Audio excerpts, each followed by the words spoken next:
আসসালামু আলাইকুম রহমতুল্লাহ। এই যে আমাদের শাহপুর শাহে মদিনা সুন্নিয়া আলিয়া দাখিল মাদ্রাসার ছাত্ররা দেখুন, এদের জন্য আজকে পবিত্র রবিউল আউয়াল মাসে আমাদের একজন ভাই এই ছাত্রদের জন্য, মাদ্রাসার ছাত্রীদের জন্য অনেক সুন্দর বিরিয়ানির আয়োজন ব্যবস্থা করেছেন। এরা ছাত্রছাত্রীরা কিছুক্ষণ আগে পরীক্ষা দিয়ে এসেছে। তোমাদের পরীক্ষা কেমন হয়েছে? সবাই কি ভালো করে পরীক্ষা দিয়েছ? আচ্ছা আচ্ছা, তাহলে তোমাদের জন্য একজন ভাই এই বিরিয়ানির ব্যবস্থা করেছেন। তোমরা খুশি না বেজার? সবাই ওনার জন্য দোয়া করবা। সবাই কিছুক্ষণ পরে মিলাদ শরীফ হবে, তারপরে আমরা কি করব? দোয়া করব। এই মাসটা হচ্ছে রবিউল আউয়াল মাস। বলো কোন মাস? এই মাসের মধ্যে আমাদের দয়াল নবীজি এই দুনিয়াতে কি করেছেন? আগমন করেছেন। কি করেছেন?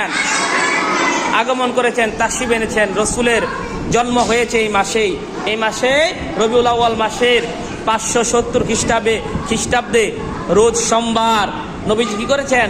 জন্মগ্রহণ করেছেন, দুনিয়াতে আগমন করেছেন। এই মাসটা অনেক গুরুত্বপূর্ণ মাস, দামি মাস, এই পবিত্র রবিউল আউয়াল মাস। তাহলে তোমরা সবাই এই মাসের মধ্যে নবীর উপরে বেশি বেশি করে দুরূদ শরীফ পাঠ করতে হবে। বলো কি করতে হবে? হ্যাঁ, দেখুন আমাদের মাদ্রাসা যারা ভর্তি করতে চান, এটা শাহপুর রায়পুরাতে অবস্থিত। শাহপুর গ্রামে আমাদের মাদ্রাসায় এখন প্রায় 80+ ছাত্রছাত্রী রয়েছে। আমাদের মাদ্রাসার পরিবেশ, লেখাপড়া সবকিছু ভালো মান। আপনারা যারা ভর্তি করতে চান ভর্তি করতে পারবেন ইনশাআল্লাহ।